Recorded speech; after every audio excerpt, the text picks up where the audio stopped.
Bienvenue sur Prends les rênes, le podcast qui explore l'art de prendre sa place. Je suis Élodie Serp, ancienne officier de marine devenue équicoach spécialisée dans le leadership naturel. Alliant expérience terrain et enseignement du cheval, j'accompagne aujourd'hui les professionnels et les particuliers à se sentir naturellement à leur place en développant des relations de qualité avec eux-mêmes et avec les autres.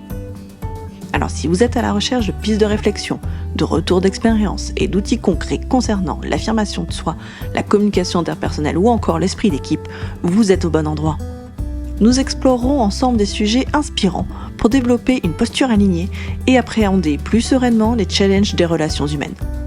Installez-vous confortablement et c'est parti pour l'épisode du jour.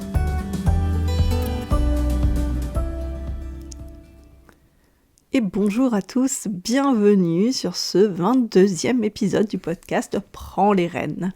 Alors aujourd'hui, je trouvais pertinent d'aborder la question de l'alignement personnel, vous savez, cet alignement intérieur, cette fondation indispensable à notre leadership, à un leadership solide, naturel, mais aussi authentique. C'est de cet alignement personnel dont je parle, et bien de l'aborder via le prisme d'une action qui peut facilement être poussée à la gaffe.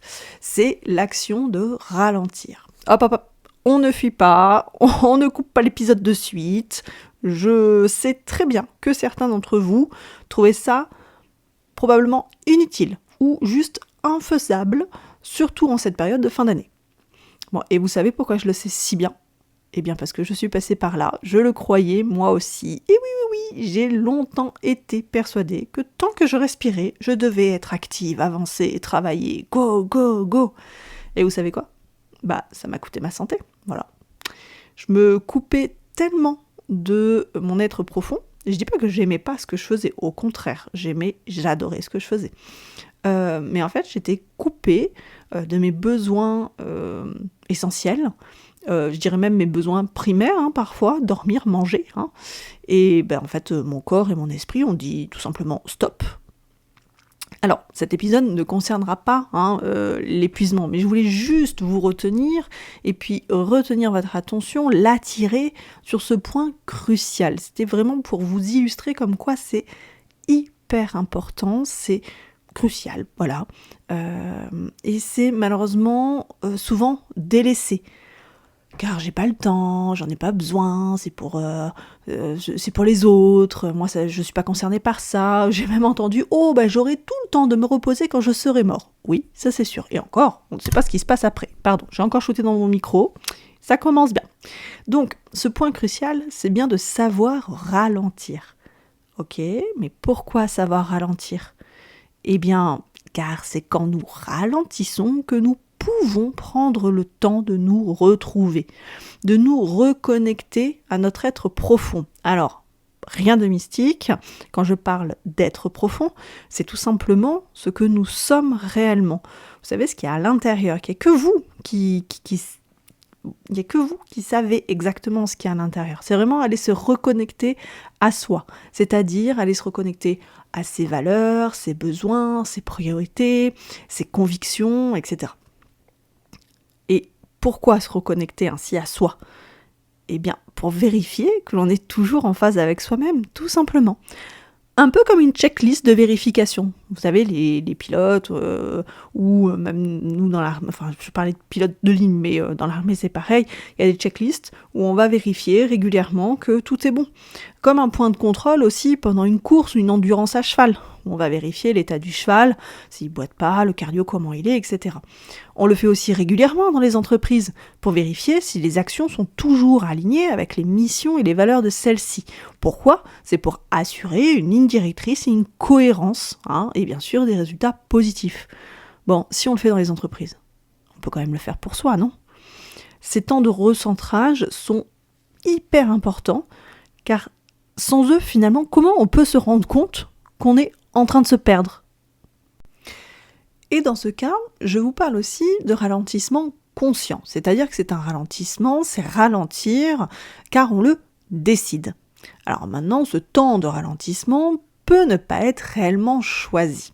ce moment de ralentissement. C'est-à-dire que on peut choisir le moment où on va ralentir. Par exemple, vous savez en avance que la période de décembre est dense, compliquée pour vous, alors vous choisissez de ralentir, de vous organiser pour mettre en place ces temps de ralentissement. Ou bien, vous n'aviez pas identifié que cette période allait être particulièrement challengeante ou chargée, parce que c'est peut-être la première fois que vous prenez conscience de tout ça, ou bien que vous avez changé récemment de travail, ou encore qu'il y a eu une réorganisation dans votre quotidien professionnel ou personnel, etc. Et alors, c'est à ce moment-là que vous ressentez au fond de vous qu'il est temps de ralentir. Ok, je vais même vous partager quelques signes qui peuvent éventuellement vous aider à prendre conscience que vous êtes dans cette situation. Donc je vais reprendre par exemple le décembre, fin d'année, vous savez il y a eu le Black Friday, il y a peut-être les temps de bilan à gauche à droite, il y a Noël qui se prépare, donc on est à 100 à l'heure, on court, on a l'impression d'être dans l'urgence, on est aussi sollicité de partout, que ce soit par la famille, le travail, la société avec ses pubs, etc. On a peut-être beaucoup de dossiers à boucler, en plus on veut essayer de les boucler avant les congés, avant les vacances, c'est quand même mieux. Il y a peut-être plein de bilans aussi d'entreprises actuellement. Alors là, on est mi-décembre, donc peut-être que les budgets sont déjà faits, mais il y a peut-être les budgets 2025 en cours. C'est sans parler aussi des listes des cadeaux de Noël à prévoir pour tout le monde, l'organisation des réveillons de Noël, et on va chez qui, et machin, il y aura un tel, etc. On peut se sentir alors dispersé, tendu, stressé, voire énervé, un peu up and down émotionnel. On peut avoir une boule au ventre, on peut avoir des tensions dans la nuque, dans les épaules. On peut même avoir cette sensation d'être essoufflé et peut-être même fatigué, hein. Et puis on pense par exemple des choses comme oh là là, j'arriverai jamais au bout de cette to-do list, franchement j'ai beaucoup trop de choses à faire, on commence peut-être même à douter de réussir, de douter du sens que tout ça a, et on a peut-être même du mal à se souvenir qu'à la base c'est une période de fête en fait. Ok, voilà, c'était quelques éléments pour un peu illustrer ces périodes-là, et donc je m'appuie sur la période dans laquelle on est actuellement. Donc, premier pas, prendre conscience. Ok. Et c'est quoi donc le deuxième pas ? Je vous renvoie aux épisodes précédents. Premier pilier, la prise de conscience. Deuxième pilier, se responsabiliser. Donc se responsabiliser, passer à l'action. Et donc, choisir de ralentir pour se recentrer, pour se reconnecter à soi-même. Ok, mais dans quel but ? Eh bien, de retrouver la route de cet alignement intérieur. Sortir de cette sensation, quand je vous l'ai décrit, c'est quand même pas super positif. Donc, aller retrouver cet alignement intérieur, aller retrouver cette sérénité. Et comment ? Eh bien, en mettant en place les ajustements nécessaires. Et parfois, c'est pas si lourd que ça. Arrêtons de faire une montagne de tout ça, d'ailleurs. Parce que des fois, j'entends « Ouais, mais il faut tout changer, machin, il faut mettre en place des méga trucs, mais ça va marcher pour moi, ça va marcher pour toi. » Alors déjà, non. Et je rappelle aussi que de petites actions qui demandent ni de gros investissements, ni d'énormes bouleversements, suffisent en fait à créer de l'espace mental, à créer de l'espace émotionnel, à ralentir sans tout arrêter. Ok ? Alors, si tout ça, ça vous paraît être un travail immense, fastidieux, vous n'êtes pas obligé d'être seul. Vous pouvez très bien vous faire accompagner. Alors, certes, vous êtes la seule personne à pouvoir reprendre les rênes et à décider d'aller travailler cet alignement. Personne d'autre peut le faire pour vous. Cependant, rien ne dit de le faire tout seul. Typiquement, ça c'est un travail, vraiment c'est un travail clé dans mon accompagnement, parce qu'il est indispensable en fait pour prendre sereinement notre place dans ce monde.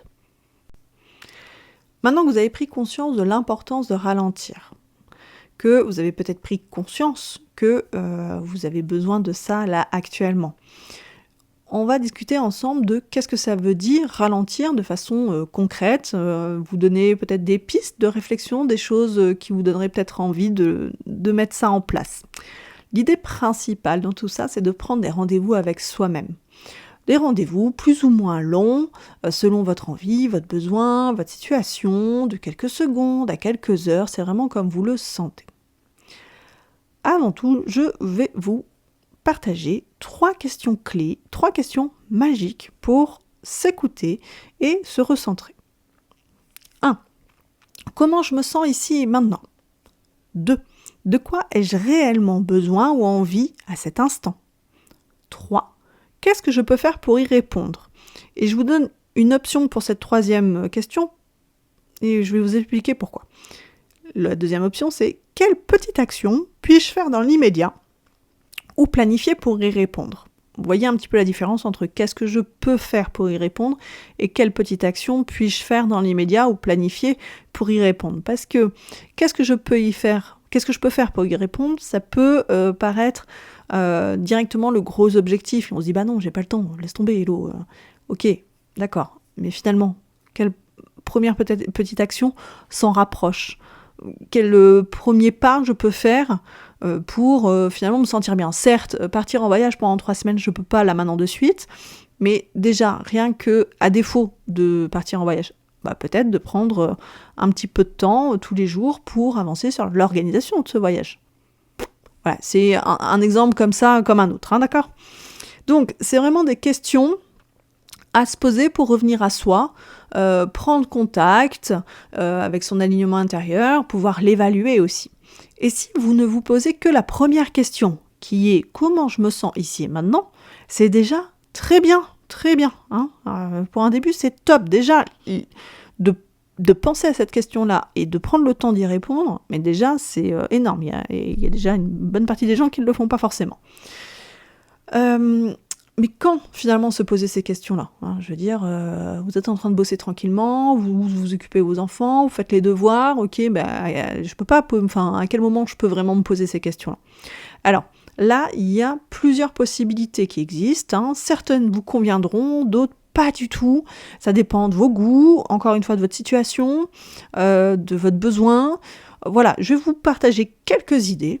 À vous de voir ce qu'elles vous inspirent, lesquelles vous parlent, et le conseil que je peux vous donner à ce moment-là, c'est de les adapter, d'ajuster, de vous en inspirer, et de le faire à votre sauce. En tout cas, s'il y a quelque chose qui résonne, c'est qu'il y a quelque chose à faire. Donc voici quelques idées là pour prendre ce temps, ralentir et se reconnecter à soi. Alors, pour faire, vous verrez que quand même le but, c'est vraiment... but premier de chaque proposition, chaque idée, c'est de faire une pause, de se calmer, de prendre du recul face au tourbillon de nos journées. Ok ? Donc, première option, tout ce qui est en lien avec la respiration, la cohérence cardiaque, la méditation. Alors, je vous cache pas que moi, la méditation, c'est pas ma tasse de thé. Par contre, ce qui est respiration, cohérence cardiaque, ça résonne un peu plus et c'est vrai que ça me calme facilement, ça me fait du bien et ça me recentre énormément. Alors, je vais vous décomplexer direct. Je ne fais pas des séances de 5, 10 minutes, 20 minutes, pas du tout. Je vais me dire, ok, là, je sens que je commence à... Souvent, c'est... Alors, je fais ça le matin pour me réveiller ou le soir pour m'endormir. Et des fois, en journée, quand je suis un peu trop sous pression, je me dis, oh là, je sens que ça se resserre. Je fais, waouh, je vais prendre des grandes inspirations, ça va me faire du bien. Et je le fais en conscience. Et voilà. Et en fait, ça me calme, hop, ça me recentre, clac, et mes idées s'éclaircissent. Après, une autre idée, des étirements. Le corps, c'est quand même notre premier véhicule sur cette terre. Ok, bon, comment je prends soin de mon corps ? Des fois, on a des postures, mais complètement alambiquées, là. On s'en rend même plus compte. On se dit, attends, j'en ai pour 2 secondes, là, je griffonne un truc sur un papier, et alors, je sais pas si ça vous le fait, mais alors, moi, des fois, j'ai des positions, mais je fais, mais non, quoi, je suis en train de me détruire le dos, je suis assise à moitié sur une fesse, mais n'importe quoi. Donc, voilà, prendre soin de son corps en général, et les étirements sont une bonne option pour faire une pause, et en plus, prendre soin de soi. La troisième option, mettre en place des rituels, ce que j'appelle des rituels doux, j'aime beaucoup. Ça peut être des temps de lecture, ça peut être des temps de café, ou de thé, c'est plus thé. Des temps où, moi je sais que par exemple, j'adore lire, j'ai rarement le temps, enfin le soir, avant de m'endormir, je lis un roman, mais voilà, du développement personnel ou des compétences pro.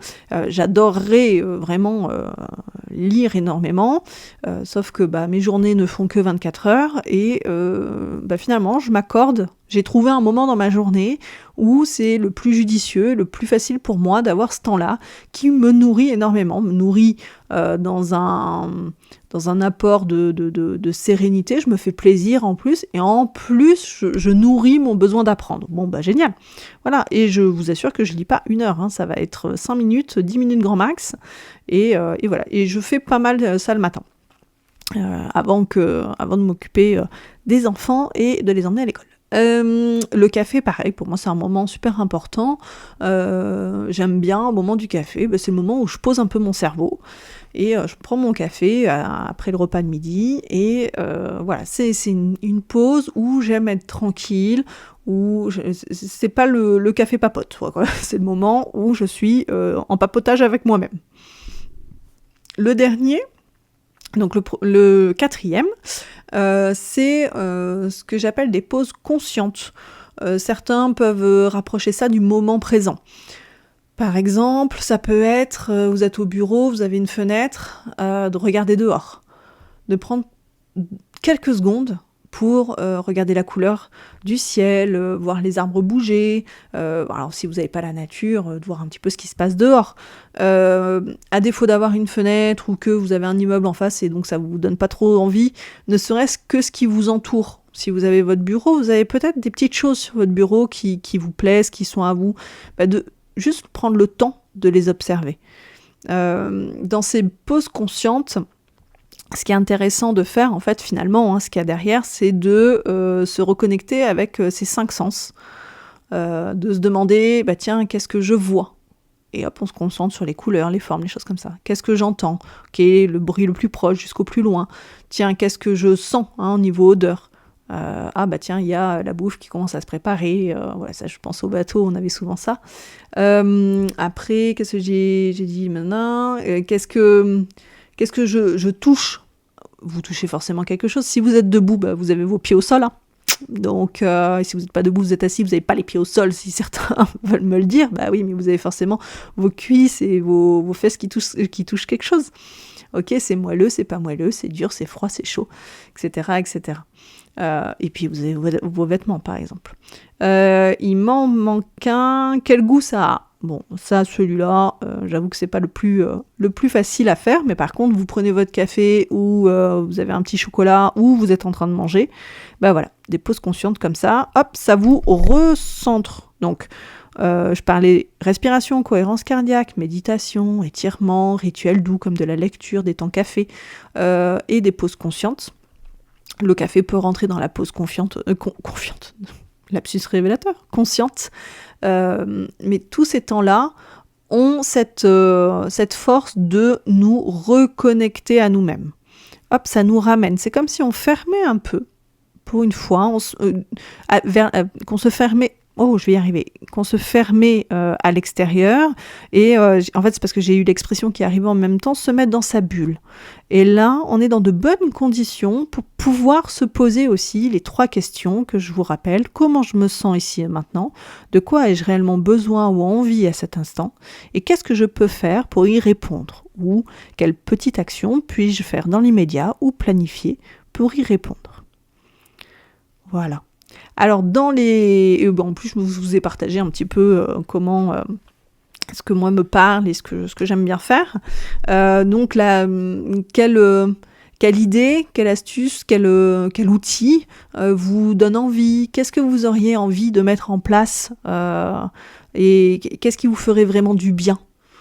Voilà, si jamais vous voulez me le partager dans les commentaires ou via les réseaux, ça sera avec grand plaisir, parce que je suis toujours fanat de découvrir un petit peu les astuces des uns et des autres, puisque ça m'inspire et que des fois je me dis tiens, j'avais pas pensé à ça, mais ouais, ça serait super sympa. Voilà, c'est aussi un peu le but de l'épisode, c'est de vous donner des idées, en plus de l'illustrer avec ma propre pratique. Parce que je vais vous dire honnêtement pourquoi j'avais envie de vous partager aussi par 2-3 petites choses. Par exemple, ma relation avec la méditation, c'est qu'on a l'impression aujourd'hui, enfin en tout cas moi, j'ai eu l'impression que quand je suis rentrée un peu dans le monde de justement développement personnel, connaissance de soi, il fallait prendre des heures de méditation, faire du yoga, la respiration, ne pas avoir de pensée, etc. Et c'était, je trouvais, des injonctions hyper dures. en tout cas pour moi qui partais, comme je vous le disais, qu'il fallait tout le temps être actif, travailler, être au taquet, etc., j'ai pas complètement coupé avec mon mode de fonctionnement. Par contre, j'en suis consciente. Et je sais ce qui me convient et ce qui me convient pas aujourd'hui. Peut-être que dans 3 ans, je serai capable de me faire des méditations d'1 heure, voilà. Aujourd'hui, j'en suis pas capable et je n'en ai pas envie. Donc voilà, j'avais envie de vous partager tout ça. Parce que des fois on culpabilise, des fois on ne fait pas parce que on n'en voit pas soit l'intérêt, soit on ne se sent pas capable de le faire. Et je trouve ça dommage parce qu'il y a des choses, des toutes petites choses super sympas à mettre en place qui nous feront forcément du bien et qui vont nous permettre de nous recentrer. Voilà, c'était mon petit message du jour. Et bien sûr, si vous voulez aller plus loin, je peux que vous conseiller un temps avec le cheval. Quel meilleur guide que lui pour nous reconnecter à nous-mêmes. Franchement, il nous invite à ralentir, il nous invite à nous reconnecter à nous-mêmes, à nos sensations, notre fonctionnement. Il nous pousse finalement à mieux nous connaître et à mieux nous comprendre. Donc en fait, et c'est magique encore une fois, mais c'est précisément ce que je vous propose en fait dans la séance découverte d'Equicoaching. C'est vraiment un moment unique pour ralentir, faire le point. C'est un réel temps de recentrage, en plus dans un cadre naturel, apaisant, sécurisant. Donc voilà, c'est vraiment une occasion unique de prendre un moment pour soi et en plus, vous allez pouvoir repartir avec des clés concrètes, des clés, pratico-pratiques pour s'aligner et avancer plus sereinement. Voilà. Bon, et puis vu que c'est Noël, j'ai mis une petite promotion de 10% sur la séance classique, la séance qui dure 2h30 et le code c'est Noël 10. Voilà. Donc c'est vraiment un beau cadeau à offrir ou à s'offrir et d'ailleurs, s'il y a besoin, c'est avec grand plaisir que je vous prépare un petit bon cadeau. Voilà, de toute façon je vous mets tous les liens en descriptif de l'épisode et si vous avez la moindre question, vous pouvez bien sûr m'en faire part en commentaire sous l'épisode ou par mail ou encore via les réseaux sociaux, LinkedIn, Insta. Voilà, et bien écoutez, je crois qu'on arrive à la fin de l'épisode. J'espère qu'il vous a plu et qui vous a aidé à prendre conscience vraiment de l'importance d'accepter de ralentir, de prendre ce temps-là pour vous, pour aller vous reconnecter à vos fondations et pouvoir vous réaligner, regagner en congruence. Et j'espère aussi que l'épisode vous a donné des pistes, des clés pour tester des choses. Pensez au test and learn. Il n'y a qu'en faisant qu'on sait si ça nous convient pas, comment on peut ajuster. J'espère que vous apprécierez aussi ces temps de recentrage, ces temps de recentrage complètement indispensables à cette posture à la fois sûre et souple qui nous permet de vivre pleinement notre leadership et nous sentir à notre place. Voilà. Et bien sur ce, je vous laisse et je vous souhaite une belle journée ou une belle soirée, selon quand vous écoutez cet épisode. Et je vous dis à très vite pour un prochain épisode. Ciao. Nous voici à la fin de cet épisode. Un grand merci pour votre écoute. Envie de réagir au sujet du jour, de soutenir le podcast ou encore de ne pas rater les prochains épisodes? Je vous invite à vous abonner et à laisser 5 belles étoiles ou bien un commentaire sur Spotify ou Apple Podcast. De mon côté, il me reste à vous souhaiter une bonne journée ou une bonne soirée. À bientôt pour un prochain épisode.